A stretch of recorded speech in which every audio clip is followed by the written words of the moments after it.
The following program was provided by an independent producer solely responsible for its content. The opinions expressed do not necessarily represent the views of this station, its staff, board of directors, or underwriters.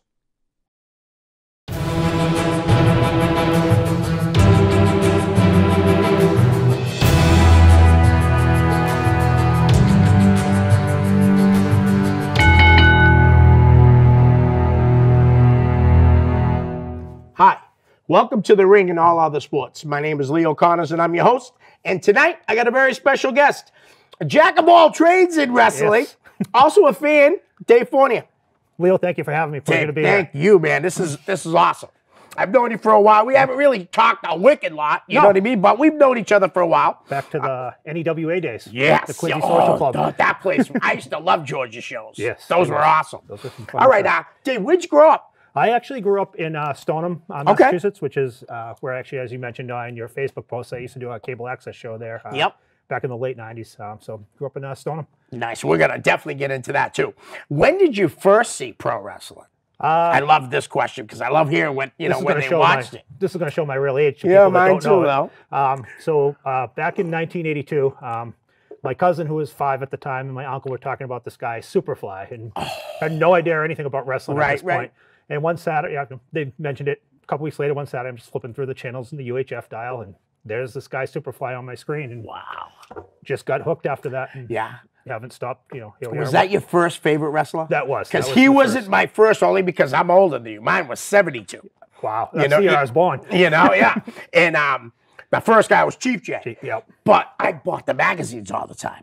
So Snooker, all these guys that when cable hit, I was so excited because I already knew every wrestler, pretty much that had a name in the business through the magazines. Like Pro Wrestling Illustrated. Yeah, so it was pretty cool. Awesome. All right, were your friends, or your family you just said was into it, but how about your friends from school? I did have some friends in school. That's kind of how made friends with some people in school was because of our similar likes for wrestling.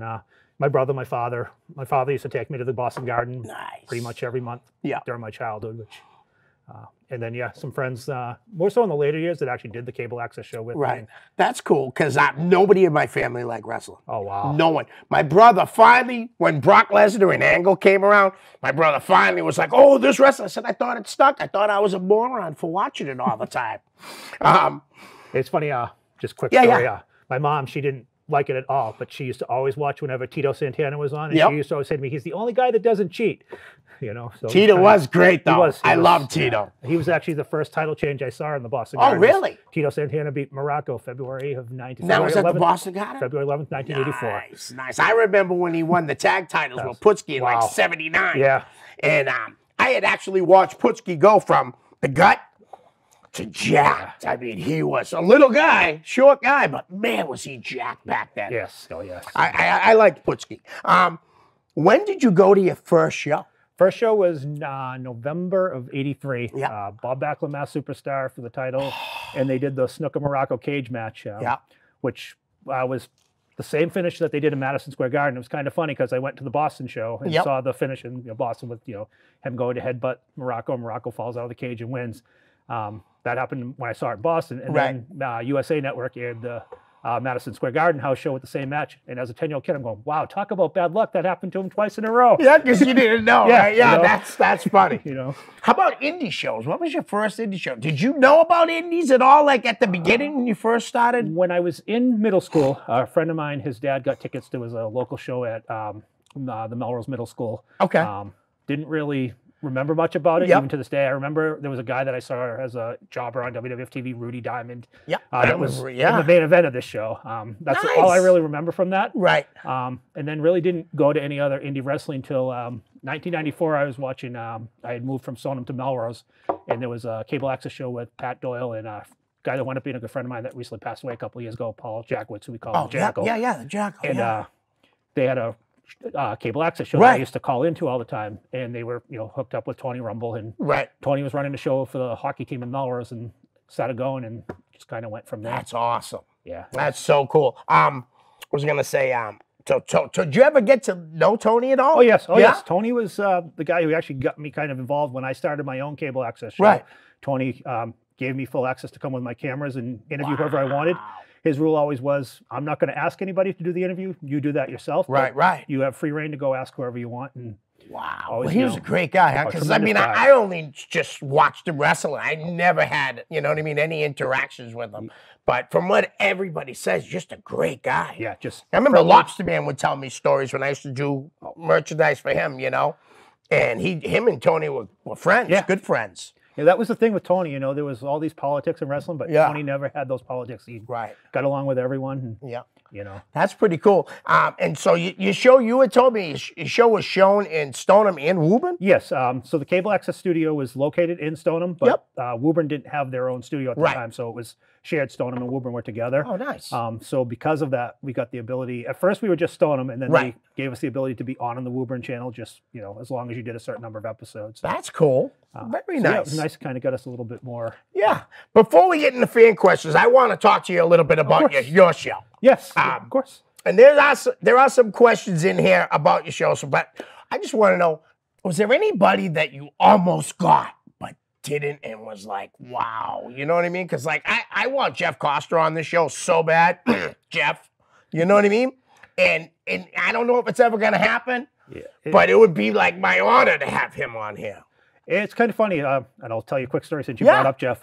Went to a couple of his shows that they let us bring our cameras to and actually tape some of the matches, and we did some interviews and stuff. But at the time, it was when he was doing his Jeff Costa for President. Oh, yeah! And Jason Wolfman, his rule was, you can interview anybody you want, but not Lobster Man, because they were trying to protect that whole image at the time, which I got it. Yeah. So he was one of the people I missed. There was...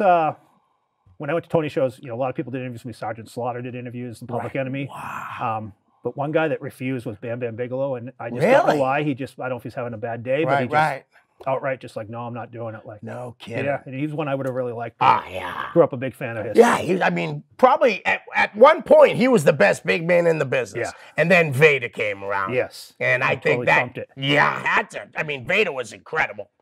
All right, because like I said, we'll get into we'll find, I can't remember exactly what the questions were, you know, even though I wrote them down, but we'll go back to your show after. Yeah, that's fine. Right. Yeah. Okay, so our first question is from, first off, you know Rich Lannon? I do know Ref Rich. Now, do you know that I'm like related to Rich? I did not know that. His first cousin is the mother of my two older kids. Oh, wow. Yeah. Wow. So, and I'm so excited that he's going into the New England Pro Wrestling Hall of Fame this year. Well deserved. And he's probably watching, but just so you know, I am trying to get some of your family members there, just so you know, and hopefully they'll be there. And I actually ran into Rich at the Tony Rumble Memorial Show. I wanted to go, but nobody wanted to go. My car wouldn't start. Maria don't get home until 7 o'clock every night, so I was stuck. All right, so the first question is, tell us everything you remember about your talk show. Oh, wow. Uh-oh. How about just a little bit, and then we'll dig into, like, guests and things like that after. So it actually started because, as I mentioned, I was kind of a fan of the show that was on in Melrose, and I moved back to Stoneham. That's Len's show, right? Was that Len? No, the Jackal show. Jackal and Pat Doyle. Right. It was actually Pat Doyle. He worked at the station. Oh, okay. I don't know if you know Pat, but I don't. He did a lot of Tony Rumble's TV when it went on WNBS. Okay. Actually, I did hear his name before by Knuckles. Okay, yes. I said his name. And then they kind of stopped because he was focusing on doing Tony's weekly TV show. Right. And I was like, I'd like to kind of do that. And one time, just, was living, so I went down to the studio, had to go through some classes because they made you learn all the equipment in order to produce a show there. And just kind of started it, got some volunteers to run the cameras and direct the show. And started with, just me and my brother actually did it. He was 10 years old at the time. Okay. That's cool. It was kind of fun. I've had my grandson on here, so Josiah. It's pretty cool. Is that how you say his name? Josiah. Josiah, I'm sorry. It's all right. And then he was at that point where he was, just getting to middle school, and he didn't want to do it anymore. And then I had a friend who I went to high school with, Ed Simpson, and he came on, and him and I hosted the show pretty much for the entire, except for the last year he left because he kind of was, busy with work. And, right. And that's what made me kind of wind it down after that. But you said you did it for like 7, 8 years. Yeah, 1995. We started November of 95 and went till 2003. So wow, that's awesome. So it really is. Almost 8 years. Yeah. Yeah. And now, did you ever watch, just real quick off subject, but did you ever watch Shooter Show? Because I've never seen it. Like, I'm sure it's probably on YouTube. I used to see. He used to have them online. Okay. He had an actual website, so I have seen Scott's shows a few times. I'll have to look. Ask him I'm where sure it they're is. on So YouTube. I'd love to see it. He used to have a YouTube channel anyway. Okay. Yeah, because he said to me he'd like to do something with me, and I'd love love to do it, maybe we can get you involved too. Yeah. That'd be kind of cool, the three of us. Definitely. You know? All right, John Madeo. Oh. These days, YouTube is a great way to get known in the world of wrestling. Back when getting experience and exposure was totally different, that is one of the many reasons I enjoyed being a guest on Inside Pro Wrestling. In fact, the first time I was on, I was also the first time I'd met Dave and the co-host.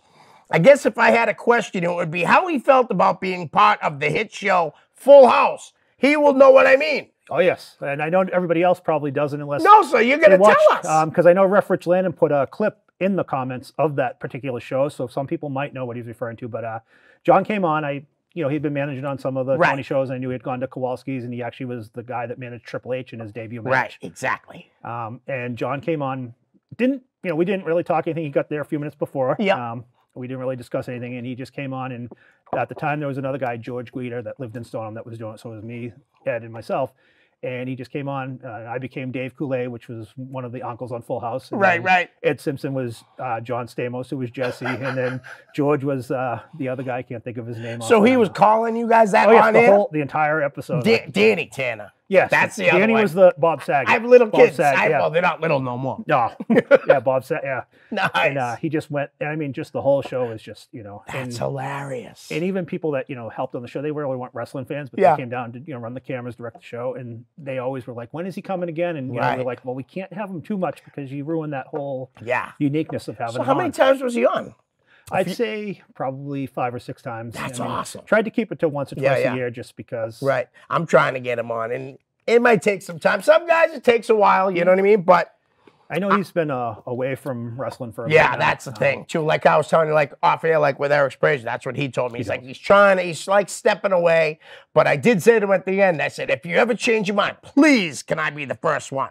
Nice. Because that happened with Julian Starr. He did a podcast, and right away I was like, hey, you said you didn't want to do a show. And he goes, the minute I was done, I thought of you, and I'll do your show. And he came on, and I actually told him today in a post that we didn't even know each other at all. I knew he was a wrestler. He didn't know me. Okay. But by the end of the interview, I swear I watch it back, it's like we knew each other forever. Yeah. He's just a great guy. And he was a great guest. I know him from the Chaotic shows. Right. Said hello to him. I don't know him very personally, but seems like a really good guy. Yeah, and his girl's really nice, Suzanne. I got to know Suzanne. She's awesome. Good friend. All right, George Resnick Jr. You know George? I do know George. All right. When is he coming to check out Lucky Pro? You've never been to Lucky Pro? I have not been. Really? And that's one of my plans is to try to get there because I've been telling George that I would go and just wanted to check it out. Heard a lot of good things. They put on good shows. There's no doubt. I just haven't made it to in a while, but I like the company. And I know Brian Cairo, who somebody I know from way back in the love NEWA Cairo. days again. I know he's involved in Chris Sullivan. And it's hard because of my work schedule. And I think we were talking a little bit too, is people don't always want to go to shows. Like years ago, I could get there was a million people to go. Oh yeah. Now it's not. No, I know what you're saying. Easy, Yeah, I got heat with Chris Sullivan. I'm just kidding. No, because he did that Truth Justice. I've been asking him for 2 years, Chris. Just busting you, but I always wanted Cairo, Chris, Tony. Tony S. You know what I mean? Yeah, Tony S. and Tony A. Okay. Chris's friend. Okay. Aurelio. Oh yes. Okay. You know what I mean? And Big Jim. Eventually, I'm sure I'll get them all. All right. Ref Rich Landon is back with another question. What was it like at the Tony Rumble tribute show? And what did it feel like working the music for the show? Was it good to see people after all these years? So it definitely was great. I mean, Eric Sprague, who you mentioned, I hadn't seen him since back. Really cool guy. He was on my talk show. He did a whole him, Knuckles. Somebody else was on at the same time. And it was kind of when the NWO was a big hot thing. And they would, the Brotherhood with Tony Rumble. Trey, the Smooth Operating Gangster, was with them as well. And they actually did a thing where they took over the show and they kind of just had me and the co-host just laying on the floor in front of them.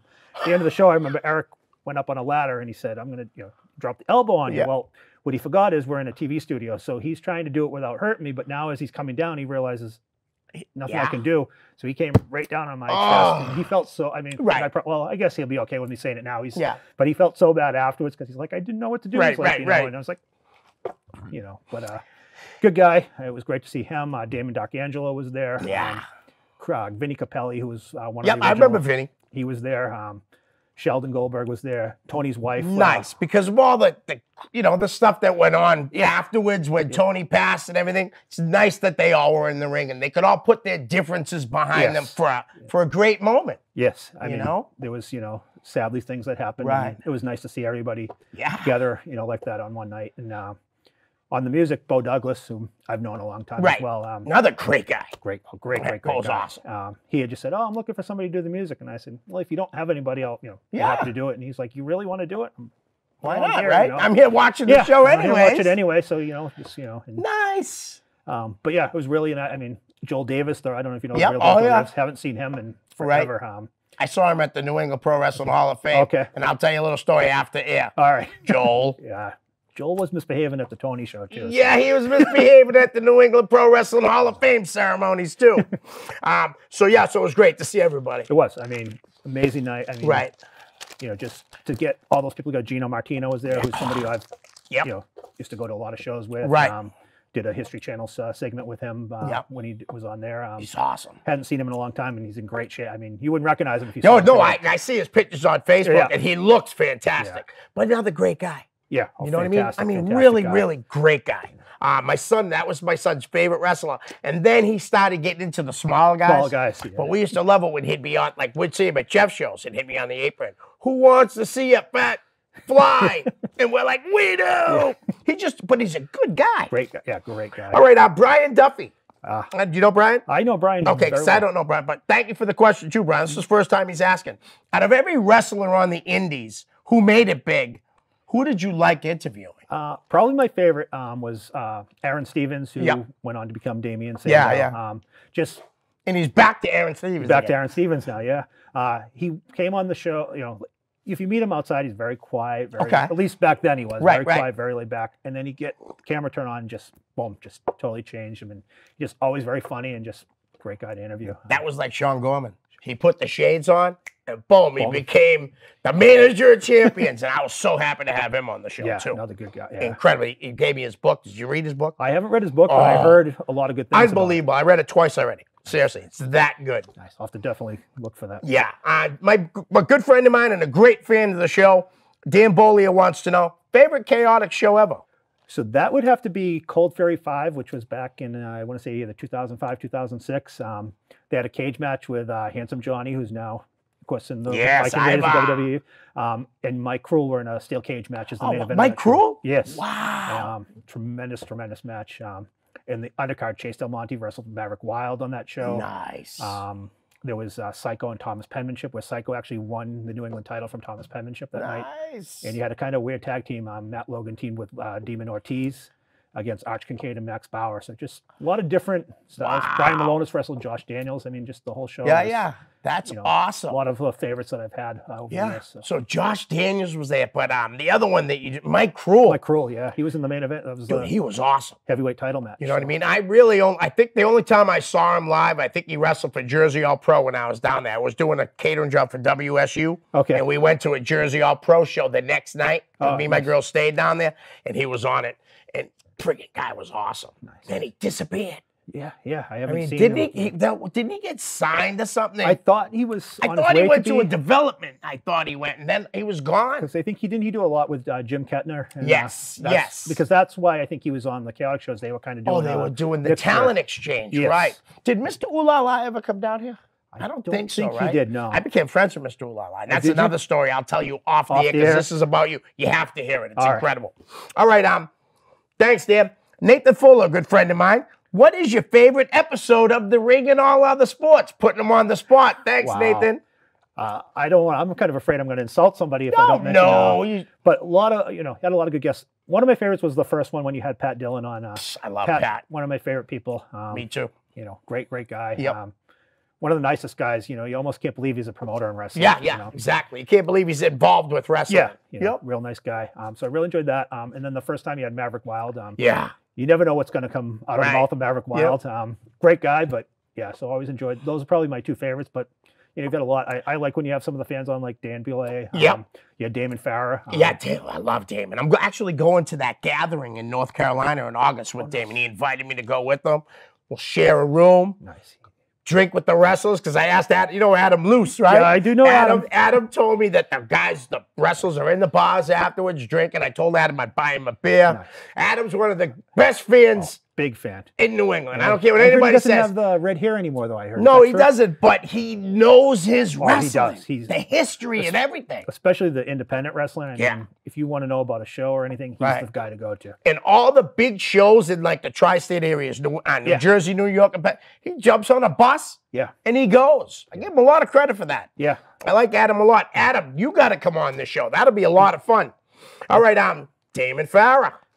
First off, always great seeing you at the store where you guys used to work together.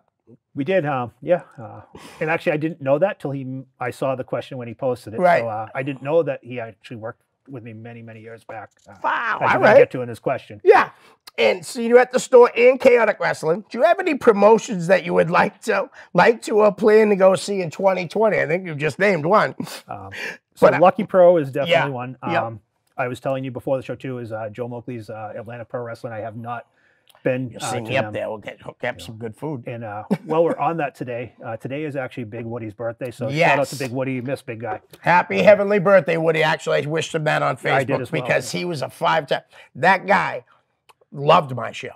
He came on 5 times. Even when I had heat with Sopel, and him and Sopel are good friends, he still came on. Yeah. You know what I mean? He brought Demon Ortiz with him. And I'll say this real quick. At the end, he gave Demon just a alone time with me for 15 minutes, and he got up and said, if people don't agree with me and Todd Sopel, they can kiss my fat ass. And I told Dick, cut that out. Yeah. Sorry, Woody, but I had to. No. But he's a great guy, and he was a big supporter of the show. Yeah. You know? Big supporter of wrestling in general. You know, he did work for Tony Rumble for a little bit, and then for Knuckles up at Salt Lake Beach. I used to go to a lot of those Knuckles shows. loved him too, man. Because when he really did, he loved him. Did you say I did a Big Woody special? I didn't see that one, but yeah, I had Gina and her son Sean. Oh, nice.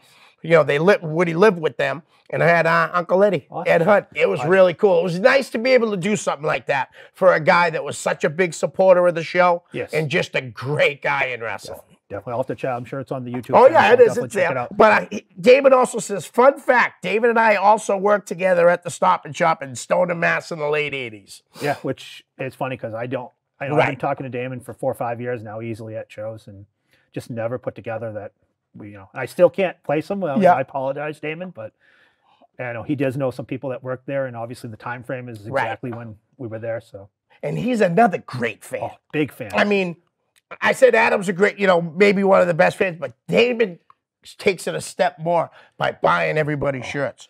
I mean, it wouldn't surprise me to see him go to a show and buy 5 shirts in one night. Oh, easily. Because he supports everyone. You gotta love that. I mean, the wrestlers themselves must love David. Oh, without a doubt. I mean, I can't speak for them, right? And he's always pushing people's T-shirts on Facebook. I would say he'd make a great marketing guy. Did you see him with all the poses? Yes. I love it, man. Always, love it. All right, again, Nathan Full is back with another question. NXT or AEW? It's tough to pick, I think. It's a tough pick. I'm happy there's a choice again. Me too. I tend to watch NXT first. I just feel the wrestling is still a little bit better on NXT. Not taking anything against the guys at AEW. Plus the local guys are on NXT. A lot of local guys. You know what I mean? Yeah. But, I think there's room for both. And, right. It's nice to see the audience is staying pretty split. It's still not, nobody's winning one over the other. So it makes it for fun, making wrestling fun again. Yeah. And some of the younger guys that AEW have, guys like Darby Allin, who have wrestled for NEW in Connecticut and stuff like that. Incredible workers, man. And Joey Janela, probably the best untrained professional wrestler I ever seen. Yes. You know? And the kid's got something. Definitely. And I, like you said, I like them both, but I usually watch NXT first too. You know, because again, the local guys, Dijak. We'll backtrack real quick. When you said Thomas Penmanship, some people may not know. Yes. That was Tommaso Ciampa. That's right. What does he call himself? Daddy's home. Daddy's home. Yeah. All right. Rich Landon is back, and I think it's because the picture I had of you when I put up the questions. Who's your favorite hockey team? Oh, come on, Rich. You couldn't tell that by the picture, but yeah, it's the Bruins, of course. Absolutely. I love the Bruins, too. It's my favorite sport is hockey. Hockey. I knew you were big. Oh, I love it. George Resnick Jr. is back. Would you ever start a promotion? No. And I'll tell you why. The money involved, you know, it's a risk. And even if I had the money, Tony Rumble actually used to say it to my friend, the Jackal, and myself, even sometimes he'd be like, don't do it. It's the biggest mistake you can make, you know. I mean, the chances of succeeding is a lot of people have succeeded, but as they can tell you, it didn't start out that way.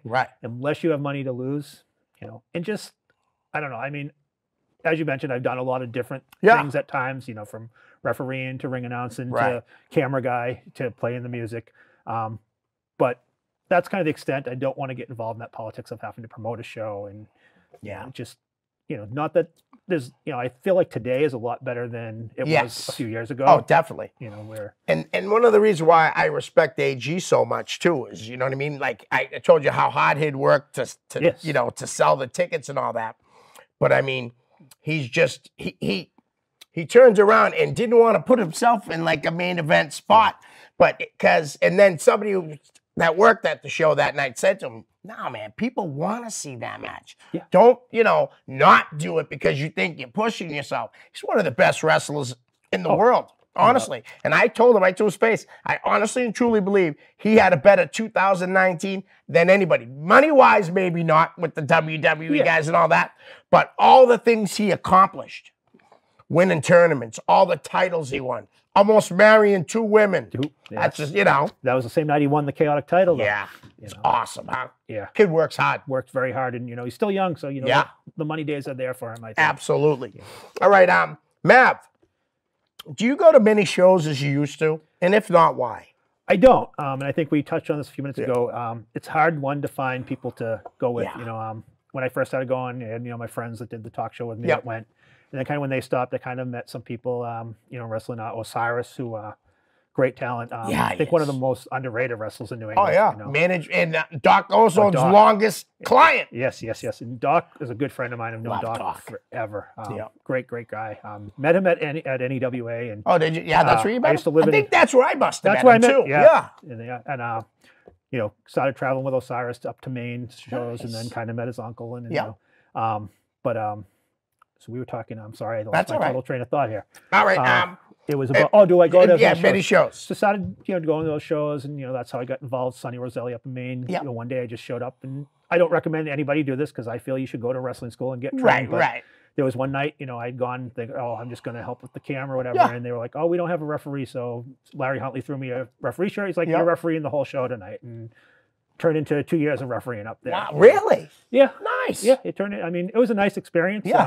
It was hard to get a lot of other promotions that were interested because you have a guy that's this size, and half the wrestlers are, you know, this size, and a lot of them didn't like having the referee that looks bigger than the 2 wrestlers. That's like Kevin Quinn. Yeah, I always joke around with him. He's more jacked than half the guys he's refereed for. Kevin Quinn actually is from Woburn, and he used to watch my cable access show. Really? That's how I met. That's I knew another Kevin. great guy. And congratulations on your engagement. Looks like you got yourself a good woman there, Kevin. Congrats, Kevin. And she's got a good guy. Definitely. I mean, an amazing guy. And it was just funny. I hadn't seen him. You know, he had, you know, used to talk to him when I seen him at wrestling shows because he used to watch my talk show. And then didn't see him for years. And one night I was at JC Mark show and NCW down in Dedham.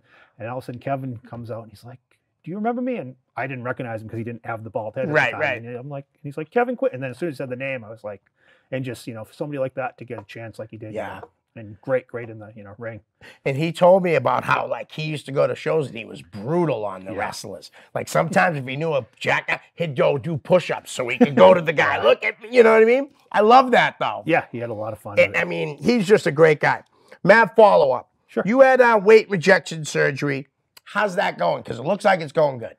Going good. Not as good as it was. Got to be hard, I'm sure. In the last year, I've managed to put about 30, 40 pounds back on, which I didn't want to do, and I swore I wouldn't do it, but the first couple of years was real easy. You know, I wasn't able to eat much, you know, couldn't eat a lot of different foods. And then as I gradually started to be able to eat a little bit more, it's now you have, you know, a lot of people, you know, I've heard people say, oh, it's the easy way out. It's not. It's no, really it's not. It's definitely in the beginning, it might be. I mean, after the surgery, because the surgery is not easy. It looks like it's easy to people that want to lose weight, but you know what I mean? Yeah, they watch that show, My 600-Pound Life, and they think it's like it's not. Yeah, no. I know a lot of people that had the surgery, and they tell me the same thing. It's very hard to maintain. And and they tell me don't get discouraged because they're like, it's 40 pounds. But to me, it gets scary because you start going up 40 pounds in a year. That's a lot in a year to me, So I know, so I've kind of this week started to set myself down, and I'm actually reverting back to exactly how I was eating right after the surgery for the next couple months, just so I can take some of that weight back off. But good for you. Was the best thing I did though. I was diabetic, high blood pressure, high cholesterol. Was on like 8 different medications. I don't take any medication. Really? Just the vitamins. That's awesome. Congratulations, because I just have been having problems with my sugar. It was sky high, and then I went to my doctors, and now it's dropping below 100, and it's like, I've never had this issue before. It was always just high. So it's a battle. You know what I mean? I'm changing my eating habits and stuff. And it's scary, and especially after the surgery, because that's what was happening to me. I wasn't on pills anymore, but because I was eating so little. When it goes low, that's a lot. Like when it goes high, you don't even always know that it's high. When it goes low, you know it went low. Oh man, he told me to watch for the shakes. But what happened with me is it dropped under headaches. And felt like someone was just inside my head, just pounding it. It was ridiculous. It's but they even the guy that did my surgery said they're actually considering that even for people that are overweight, if they have diabetes, using it as a tool, because in 90% of the people, the diabetes, they don't call it cured, but they pretty much consider it controlled after you've had that. Well, that's awesome, David. And it's nice to see you going back to what you know how to do it. So that's awesome. And Mav, I want to thank him. Even in the beginning, he was always a great supporter when I first had the surgery, after surgery. And tremendous guy. He's a great guy. I want to run this by. CJ Cruz at Chaotic? Yes. All right. I said to my buddy Dan, I think Mav should talk with that kid. No, honestly, because CJ's got this quirkiness about him. And Mav's probably one of the quirkiest, people I've ever met. I just think he, just put them in a room together, let them talk. I think you can help this kid a lot. And I'm not saying that CJ needs it. I'm just saying because of how I think they're both quirky guys, I just would love to see that happen, you know? Maybe I can get CJ on it. Mav has an open invitation, so he can come on the show with it. That'd be great. Last one from Mav on this. What would you say are your favorite and least favorite promotions? I like that question. Well, for favorite, Chaotic's obviously one of the top for me. Mine too. I've been going to them for off and on for a long time. NWA New England, obviously, just because of the roots that I've had kind of with them back in their CWA days. So I'd say those are probably at the top. There's so many good ones. We're talking a little bit. I didn't even think I got to name all the ones that I want to get to. Like I've never been to Beyond, and I've heard so many great things about their shows. They're fun shows. Rich Palladino, who one of my favorite people. I've known Rich since 1993. Always telling me to come to this show and that show, and just always a big support. You're going to have to meet me there one of these nights when they do the Thursday nights again. Yeah, that's what he keeps telling me. I usually take the Friday off so I can have a blast. Get drunk. All right, so that's it for the promotions? So that's favorite. You don't have to say least if you don't want to. That's up to you.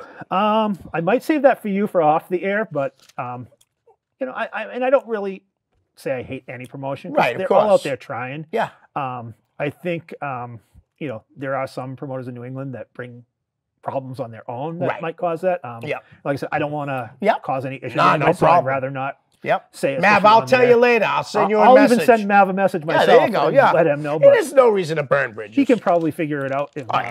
I'm sure he can. All right. A few more questions. Joey Kilmartin. You know Joey? I do know I Joey. love Joey. You had him on the show once. Yeah, he's a great kid. Twice. Yes. Because I had him with Jason, and then the audio was really bad. But just before the Rumble show. Okay. What was his introduction to indie wrestling, and who are some of your favorites through the years that you've seen come through New England? Sure. So as we mentioned, that was kind of with the, I lived in Melrose. I used to call into the Cable Access show, and then Tony Rumble ran the show, and that was kind of how I got, went to his first show, and then got involved with that Cable Access show for a little bit, and then just kind of was going to his shows for my own Cable Access show.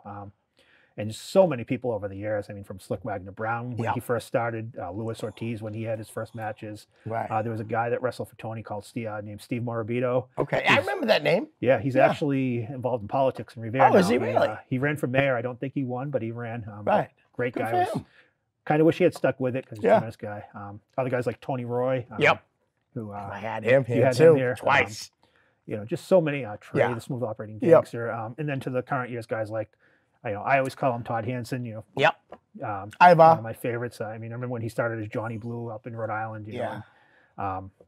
Just so many. Gino Martino. The One Night Stand, one of my favorite tag teams. Ronnie and Edward G. Ecstasy. Yes, you know. They were a great tag team. I'd love to get. I don't know if Ed Ecstasy's around anymore, but I know Ronnie's on Facebook. And I would absolutely. That was my favorite tag team for a while. Yeah, they were. You know what I mean? They were really good. And Aaron was with them too for a while. Yes, I actually had the three of them on my show. Oh, you did? Yeah. Yes. Yeah, that's awesome. I actually didn't do it in the studio. I actually went, Chaotic had a show at One in Revere, and we actually set up in the back in Revere and did the interview right there on location. Oh, that's taped awesome. it and just edited it, put it on the next week. They were a hell of a tag team. Yeah, they were tremendous. Good sized guys, too. Yes, you know. Especially Ronnie was a little taller, but Edward was jacked, too. And, you know, going to today, there's guys, I saw a guy at the last Chaotic show they went to in Andover named Charlie Cashew. And unreal. The kid's really good. I was just, like, so impressed. Yeah. Josh Briggs, another guy that I really like. Yep. I mean, I could probably go on for a whole hour. Oh, yeah. I hear you. No doubt. That's my buddy Dan. That's Charlie Cash is one of his favorite wrestlers. And I tease him all the time, telling me he has a man crush on him. It's funny. Dan was at that show in Andover High School. And we stood there, talked the whole night, and never realized we were friends on Facebook or that he knew you until after we got home. And then he sends me a message like, I knew you from somewhere. And it was like, literally, we're talking the whole night. And he's such a good guy. Great guy. My nephew introduced me to him. Okay. And I mean, we've been good friends ever since. And he's introduced me to a couple other good guys, Jesse and Mike. Good guys. Yeah. All right, Sonny Goodspeed. What's your favorite memory from an indie show? Wow. Sure, there's got to be a lot. Wow, especially when you go back. I mean, yeah, it's funny for me. I remember the stuff way back as opposed to the stuff in the last, few years. For me, and I'm going to say it more because I mean it was because I was involved in it. But Gino Martino and Trooper Gilmore ran a show down in Sandwich, Massachusetts. They used to do it every year for the benefit for the wrestling high school team. Oh, nice. And one year they brought in King Kong Bundy as the main event against Pierre the Beast Vachon was the main event. And growing up watching Bundy, I'd been a big fan. And, they're like, oh, we need an enforcer referee, and they let me referee the match. And it was just for me that stuck with me forever. That's awesome. So Bundy was cool, like was a great guy. Yeah. I mean, I had met him and actually interviewed him at the Woburn Mall when I did my show. And tremendously nice guy. That's cool. Isn't it awesome when you meet them and they turn out to be maybe even better than you expected them to be? On that note, like Abdullah the Butcher, I met him when he wrestled for Tony Rumble and just. One, the voice totally threw me off. Yeah. Sounds like Mickey Mouse. Sorry, Abdullah. But, it's true. But great. One of the nicest guys. He really is. I met him at Phil Castanetti's Sports World one time. And I went to take a picture and the batteries were dead. Oh, no. We get out to the car. My youngest daughter had a toy and my son said, Dad. So I went back inside. The guy, it wasn't Phil, but the guy that brought him into Phil. I come in. I said, can I get a picture? And the guy goes, no. And Abdullah says, he bought 2 autographs. Come here. And he let me take 2 pictures. Nice. Put me in a headlock. And then we just did the normal, you know what I mean? Standing side by side. But he was so cool. Definitely. And you're right. He definitely doesn't sound like you think he sounds. No. High-pitched voice. Totally high-pitched voice. I would have loved to have gone to his restaurant. I know it's gone now, but like RF, Rob and them, Doug Gentry and all those, they used to go down there all the time. I actually, when he did the Tony Rumble shows, he actually gave me, and I still have it laminated at home, it was a business card for the restaurant. So, oh, nice. Abdullah's House of Ribs in That's Atlanta. A pretty cool thing to have. Yeah, it's like, Nice. Have you ever, and this is another question from Sonny, and I love this one. Have you ever been afraid you may have given too much shit to a bad guy wrestler? I know I did. I think I did once. I tended, especially at independent shows, because once I kind of felt like, not that I was, because I like what you said, and you were doing your question and answer on Facebook or this past weekend, and you had said, you're Sonny always says you're adjacent to the wrestlers. Yeah, business adjacent. You commented that on the thing, and that's how I feel because I consider myself in it. Even though I've done some ring announcing, I've done a little bit of refereeing. I didn't go to a wrestling school. I didn't get trained. I only did it because the promoters asked me to, and I said why not? But I think when I tended to go as a fan, I tended to kind of stay away from that because I didn't want to get in that. But there was definitely times I wanted to. Right. I think there were some times when I was a little bit involved that I was, we talk about being adjacent, that when I got involved that I let myself get too involved and it caused some problems with some promoters because I thought, I'm going on the internet defending these promotions and they just like, no, don't post anything on the internet. And I ignored that and thought, I was 20 years old. I thought, I'm right. You're wrong. This was the internet. Put it out there. And it caused some problems. Caused some problems and, it got you live and you learn. You live and learn and, but I think that's kind of what made me realize, just kind of Yeah. go unnoticed, Right. I used to go, Brian Duffy that you mentioned. Yes. Him and his father used to go, and they used to love them. They used to sit in the chaotic audience all the time, and his father used to just like yell and scream. Yeah, and yeah. Just get so into the show. And when they used to run in Methuen, Vince Vicale would come out the bear, and he'd always hand him the bear in the front row because he knew, knew who he was. And I wish he was around. I'd love to have him another on good the guy. show. Yeah. I see him on Facebook, but he's not on Facebook very much. Right. I did it once to Frankie Amadillo at a, I think it was Yankee Pro back then. I gave him crap. He lost 2 matches. And then when he was coming out, and I was pretty ruthless on the guy, he comes walking by and he says, I said, what do you want to lose 3 times? I think that really got him mad. But he was really good, Frankie Amadillo. He was. Yeah, I used to go up to EWA in Maine. Before, when James St. Jean was kind of at his end, and then Steve Ramsey and Scott King, who's Alexander Worthing III, they took over with another guy. I can't remember his name offhand at this time, but the 3 of them were running it. And I actually had them on my show, and they ran a couple shows in Mass, one in Lawrence. Oh, wow. And one in Wakefield, and then they did a bunch up in Maine, and I used to actually put together a half-hour TV show for them. So, oh, nice. And that's when, Frank Armadillo was just starting. Brian Black was the ring announcer for them back then. Really? Yeah, before he got to WWF. And, that's wild. And Johnny Curtis, who went on to become Fandango, he actually wrestled for them under a mask as part of the Asian connection. So kind of funny that you see those guys advance over the years. See that, and I always just say I'm not in the wrestling business because I don't want people to think that I am. Just because I have a show and I've done catering, and I actually did ring announcing for Collision Pro, 3 shows. Did you ever hear that? I did. I went. Yeah, I went. Well, Bobby Fish, right? Yep. He was on. I only did 3 shows. Okay. He was on all 3 shows with a different name each time. Oh, wow. Matt Jerk Jackson, Madden Fisher, and Bobby Fish.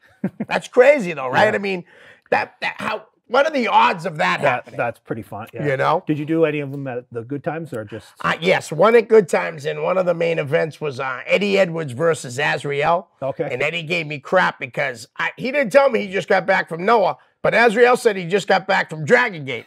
So I said, just coming back from Dragon Gate and over in Japan. And as I'm doing it, Eddie's going like this to me. And then he takes the microphone and he's like, the Dragon Gate's nothing but flippy floppers. You're the real company. I just got back from Noah, and I'm looking at him like, I didn't know, But it was awesome. Awesome, yeah. No, they're great. One of my favorites, Oh, Eddie's unbelievable. When he first started, he was going to Kowalski Schools. He was wrestling for Knuckles Nelson up at Salisbury Beach every week, and something then said to me, this kid's going to do something. And I swear to God, the same thing. That first time I saw him, I said, if he don't get hurt and he sticks with it, this kid's going to be something. And look at him. Yeah, I mean, and I'll be honest with you, I didn't see that in Dijak. How wrong was I? Yeah, right? No, honestly. Yeah, he's an incredible athlete. Yes. All right. Dan Boley is back with another question. Do you think he asked me this the other day? You probably heard the answer. Okay. I had. Do you think Chaotic should have put the Chaotic title on Scotty Slade at Cold Fury 13 going into the match? Mark Sherman was the champion, and it was a 3-way against Scotty Slade and Brian Fury. Do you think they should have put the belt on Scotty? And I'm going to go again with the disclaimer like you did. Nothing against Scotty Slade. Nothing against him. Tremendous talent. One of the nice kid. Great dad. Yep. Super dad. Yeah, exactly. But I just don't see him as the heavyweight champion. And it's not. That's how I answered the same way, Dave. Yeah, and I was watching when he said that. It's not a, hit on him, but the size definitely part of it. And I'm not saying size means everything, but I see him more in that like mid card. Right. I could see him with the New England title, the tag team title, but that heavyweight championship, Yeah. I just don't know. But again, like you said, Scotty's awesome. Yeah. Good guy, super dad, great and talented in the ring. It's a size. Yeah. It's a size that, I mean, there's a lot of guys that are his body-wise size, but they're taller. Yes. That's what I think. If he would have been 3 inches taller, 2 inches taller, even with the build that he has, I could see it. Definitely. But, he's just on the smaller height size, and it's a shame because we're not trying to, like you just said, disclaimer. We think Scotty's awesome. Exactly. I just didn't see it either. So I hope you like it. I don't think it was the answer Dan was looking for because he thinks they should have. But if they ever were going to, that definitely would have been the time to do it because him and Sherman were on the outs. Yep. And it would have been perfect if they did decide to go that way. Oh, yeah. It definitely would have made sense from a storyline standpoint, Yeah. but I kind of see why they didn't. Yeah. And they ended up giving it to Brian Fury. They did. Yeah. Yeah. I can't. I'm going to ask him that question tomorrow, even though I know he wasn't a booker. What he thinks of that. Yeah. All right, Jushin Thunder and Liger just retired. Do you have any favorite memories from his career? For me, what sticks out the most I remember is he had a lot of matches with Brian Pillman in WCW. You know, that's where I kind of got a lot of exposure was when he would, you know, make his WCW appearances. So that was biggest. But I also remember, I want to say it was Fall River, New Bedford, but he did do a show up here in New England. I can't remember. Shooter was involved with that, if I remember correctly. Oh, I'll have to ask him later tonight. He might remember, and I might be mistaken. It might not have been him. But it was, you know, it was so long ago. You know, but I know he did come up here once. That's awesome. Like, you know, I wish I'd gone. I didn't go either, and I wish I had gone because I feel like just that's to meet him would have been incredible. Like rare chance. And same with you though. That's my memories. The best memories is the matches with Pillman. Yeah.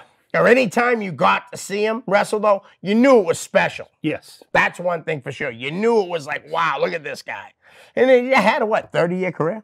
Easily, yeah. Not bad, man. Not bad. Wish you nothing but the best in your future endeavors. I just, you know, when a guy retires, I like a guy to stay retired. I feel like me that too. Coming out. Other than Terry Funk, he gets a pass because he's been doing it forever. Funk. You know, but forever. Exactly. I mean, even a guy like Ric Flair. I mean, you know, he went out there, that great tribute to him, and then he's come back a million times now that you can never repeat that. Like if he went out then, like, you know. I say that to anybody that I talk about Ric Flair with. He stuck around 10 to 12 years too long. Yeah. If he would have just rode off into the sunset at about 50 years old, I think he would probably be the best wrestler in the world. To me, that's what makes Shawn Michaels better than him. They're both great, but Rick stuck around too long. Yeah. Oh, it's a shame. Yeah, I definitely think, you know. I mean, I got a chance to meet Rick at a Big Time Wrestling show back in 2009. Oh, wow.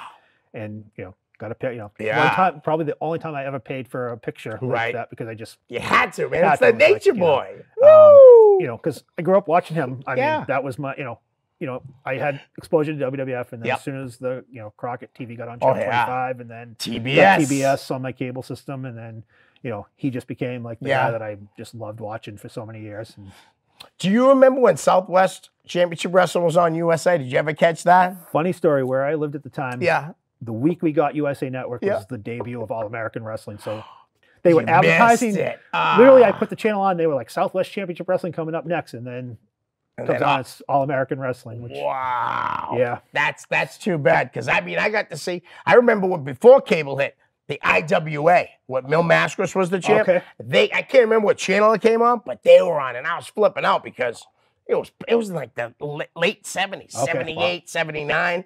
It was really cool. And Mil Mascaras, one of my favorite guys from being a kid. I met him at an Icons of Wrestling, and he friggin' gave me the no speaking to English. And I said right to him, I said, you talked English on all your interviews? And he just looked at me, and I was like, I was very bummed. That was one how I just said it was great when they exceed expectations. No, not that. I was kind of a little depressed, but Stan Hansen made up for it later that day. So, it's funny. I always pictured him being like not the nicest guy, and I've heard great things about him. I brought him down to make him a sandwich, and Derek's at the end of the hallway going, "No way!" So as he comes down, Derek says to him, Sir, it's a pleasure to meet you. This guy did nothing but talk about you in our 6-hour drive down here." And he's like, "Really?" I'm like, "You're the best, man. I love you, Stan." I wish I had seen some of his WWF matches. I kind of saw him when he was AWA champion, and then his stint in WCW, which he was still great. I used to love in AWA when he used to trace Larry Nelson with that was awesome with the bullwhip. You know. He's incredible, man. Like I said, I shook his hand, my hand disappeared. Seriously, like his hand is just monstrous. But one of the nicest guys I've ever met for wrestlers. Him and Jimmy Valiant, both of them were like so nice. RVD is cool too. Gary Stillwell, are you planning on going to the UFO show on February 19th to get a look at some new and developing talent and great entertainment? He's right on that. It is definitely great entertainment. Pat Dillon puts on some great shows. And he brings in some talent that you don't always see in England. I remember he brought in Casey Carlisle not too long ago. That was kind of cool. So I am actually hoping, it's tough with work sometimes on a Wednesday night, but I'm going to try my best. I'd like to go because Pat puts on good shows, and that venue in Malden's great for wrestling. Irish American Club, tremendous place. I went to the first show that Dante Luna did. Yes. Place was mobbed. I mean, that kid hustles. He does. You know? between his shows there, so, gets that Fenway Park show every year. Yeah, and the documentaries and stuff that he does. Yeah. He's a real nice guy. Yeah, I had him here with Bo. Okay. Super guy. Yeah, I mean, Bo, I've known a long time. I've not had the chance to meet Dante yet, but. Oh, when you meet him, you'll be very impressed. Because I tell people that honestly, I think someday the whole world's going to know his name. Definitely. If he keeps, and I love that, try hard or something, you know what I mean? He works his ass off. All right, so we'll go talk about your show for a minute. All right. I already asked about anyone that you had. How about, who are some of your favorite guests? So definitely, as we mentioned, John Rodeo would be definitely one of my favorites. I was telling you before the show, I did get a chance to have Killer Kowalski on. That's amazing. Tremendous guy. Funny story, not from my show, but there was somebody else that produced a show there that had Killer on like a year before I started doing show in the Stone Studio. And the show was a 1 hour show, and Kowalski's talking, and they get like 59 minutes, and like, we got to wrap up. And he goes, no, you keep going. And they had to turn it into a 2-part episode because he just kept talking and talking. That's cool. But great guy. I mean, the first time I interviewed him was at a Tony Rumble show. Right. I brought the camera, and he was the first one right away. Mel Simons, who was... Oh, yeah, I know Mel. Actually brought me over, and he said, well, he'll gladly do it. And, because it was new to me at that point. I had just started. And right away, he's like, I never turned down an interview, and just put the camera on, and he just went for like 20 minutes. Yeah. That's so cool. Definitely. Got a chance to interview Sergeant Slaughter. And one thing I always remember is he not only did he do the interview for me, but he did a little bumper, so he would like say, "This is Sergeant Slaughter. You're watching Inside Pro Wrestling on Media One Community Television. Don't touch that dial, and that's an order." Like, and I used that for for the whole time of the show, like every episode, just right. I don't blame you. I would have too. Yeah, it's just it's amazing how you get someone like people say to me all the time. You should get these WWE guys.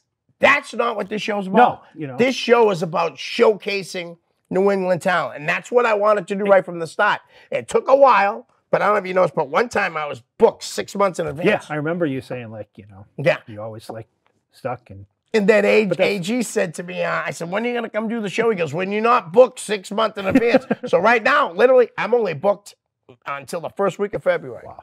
So yeah, it'll pick up again. Oh yeah, it will. All right. I already asked you about someone you didn't get. Okay. All right, name game. All right. Some of these guys we've already talked about, so I'm going to skip over them. I'm going to start off with the guy that I really like a lot, Bull Montana. Oh, the legend, Bull Montana. Wow, I love can't say enough. I mean, tremendous guy, been around forever. I mean, he actually wrestled Shawn Michaels in the ICW days. Isn't that crazy? It's crazy. Yeah, I mean, I remember going to ECW shows at Wonderland, and Tommy Rich would be on the shows, and right away be like, "Where's Bull? Where's Bull?" And like, really? Always around Bull. Yeah, love Bull. Awesome. I mean, those guys, Public Enemy. Yeah. They love Bull. I remember having them, they did some promos for my show with Public Enemy and Bull, and they just like did these promos and like. That's awesome. But they always look for Bull, and he knows everybody, and they all, they come here and they know him. It's just, but that's amazing, pretty cool. Great guy, been around forever, and it's glad to see he was part of that Battle Royal and actually won the Battle Royal. I was shocked. Yeah. I didn't see that coming. I didn't think he was going to be in it, you know, but I'm glad he won. Bull's a great guy, like you said, and he's been around forever. Yes. All right, we already talked about Rumble and those guys, Bo, Damon. How about Brian Privatera? Brian, Brian? I do know who he is. I haven't seen a lot of him. Yep. I've heard a lot of good things, so I hopefully get to see a little bit more of him going forward. Nice. He's a great guy. He'll be on the Pat Dillon show. Nice. He's on. Usually on all of. He Pat's might have been shows. on the one that I went to maybe a year and a half ago. Yeah. But... He most likely was. Okay. Super guy though. I have a special needs stepdaughter. Okay. And he impressed me so much when he met her. How it was just amazing. I already liked him and respected him. Okay. But it went 10 times after that. Definitely. You know. It made an impression. Anyone that's nice to like special needs, especially my stepdaughter, I love them. You know. And hi, Nicole. Hi, Nicole. Hi, honey. Ripper Morrison. Oh, Rip. Funny, poor Rip. And I'm not going to go into the whole story. I don't even know if he'll remember it. Okay. But when I did my cable action show, I did a couple things where they let me come up and tape a couple of shows, and then he was kind of the contact person, and he got kind of the directive that they weren't allowing me anymore, and I was upset about it and took it personal, and he kind of got on the receiving end. But I've seen him since then, and I don't even think he remembers, to be honest, until now that I just mentioned it. Right. But great guy. He is a super great guy. Love Rip. And great in the ring. I mean, he was I used to awesome. love the Hudson Lions Hall shows. I mean, I used to go all the time. Him and Mav had some bloodbaths. Yes. Incredible. You brought him up real quick earlier. Jason Sanderson, Wolfie. I love Wolfie. Another great guy. He was you know, always great Yep. when I went to the shows. Always, you know, and I actually saw him and Jeff. Gino, when he got inducted into the Gino Martino got inducted Yep. into the New England Pro Wrestling Hall of Fame. Oh, they went down? They were there, and we actually went to eat afterwards with them. And first time Nice. I'd seen them in a long time. But Yeah. great guys. Did Jason pick up the tab? I don't think he has that money anymore. But I don't think he wants us to discuss he bought that. a lot. He built a log cabin. I think I remember him He's saying. so nice. I think I remember him saying if he had to do it again, he wouldn't have played the lottery. But He's awesome. And we brought up Jeff. Kid Crazy. great guy. Little crazy. Little crazy. And he's got a. We'll give him the plug, right? He's Yeah, got that podcast coming Yeah, up. So the happy hour with the happy Kid hour. Crazy. I can't wait because I Me think too. that's going to be kind of Yes, fun. he won't pull no punches. No. He definitely doesn't. You know? You know. Great guy. I just met him in the last couple of years. Yeah. I mean, I saw him wrestle, but really, really super guy. Brian Fury. Another great guy. I actually remember when he wrestled for Wolfman and Lobster Man Yep. up here in Nashua. I think it was St. Stan's. Is that where they had the Yes. shows? I forget. He didn't even wrestle under Brian Fury then, but It was Brian Jury. Brian Jury. That's Yeah. right. Yeah. And his Bengal trunks. Yes. Because I have a picture of it with him in his little yes, orange Bengal the trunks. Shepherd. Yep. And he did some MWF shows Yep. under the same name, but always been nice to me. Saw him at the Chaotic Show in Andover and was like, oh, I haven't seen you in a long time. Still remembers me, but great guy. Yeah. Great worker. And, you know, I think he's done a great job since taking over Chaotic from Jamie and, you know, Mark, Absolutely. you know, He was the right guy for the job. Yeah. Seriously, especially with the school. with the school. And he's got some great students right now that are now they're starting to make it on the Yeah, shows on the and shows, stuff. yeah. Like we said, Charlie Cashew, CJ Cruz, Ricky Archer. Now the Yes, kid that now the- I just found out that kid's 19. Wow. I Can thought you he was imagine what he's going to be like, honestly, when he's 23? Yeah. He's I mean, going to be unbelievable. gonna be, especially if if he he's keeps even with- around here. Yeah. If he keeps with it, he'll do good. Absolutely. Let me see if I get another name or two in there. Chris Casanova. How about Killing Over Inc.? Oh, Killing over, liked them. Great tag team. Casanova, that was one of my favorite Chaotic moments this year when Casanova won the Chaotic me Wrestling too. Heavyweight title because well deserved. yes. Used to see him on some of the smaller shows and it was nice to see him get that chance. Nice. Yeah, we only have 50 seconds. We won't do Wow. no more names, but I incredible. believe that went that It quick. goes so fast, but you'll have to come back again. Definitely, Seriously, definitely. just let me know. I'll send you some dates Yeah, or send me whatever. some dates. Again, I'm not booked that far in advance, so. Yeah, that's true. But we could play the name. And between guys like us, there's a million things we could talk about. This was, you We know, could talk about tag teams, masked wrestlers, managers. I mean, we could talk for hours. ours. Exactly. You know? But yeah, Killing Over Inc. I found out, like, they told the story how they got put together. And this is not like, I don't want anybody to think this is like down on Christian. Yeah. But putting an 18-year veteran with him only helped. Oh, definitely. You know what I mean? And then then they brought the big guy when he came back. Yeah. Royce. Yeah. And now they got Tasha Steeles. Yeah.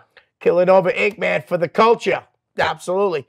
Dave, Leo, thank you. It was a thank pleasure you. being here. I enjoyed this very much. Thank you for everyone with the questions, too. That was Yes.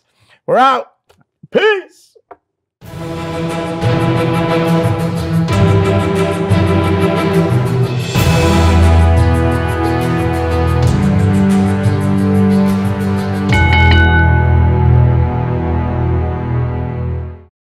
The preceding program was provided by an independent producer solely responsible for its content. The opinions expressed do not necessarily represent the views of this station, its staff, board of directors, or underwriters.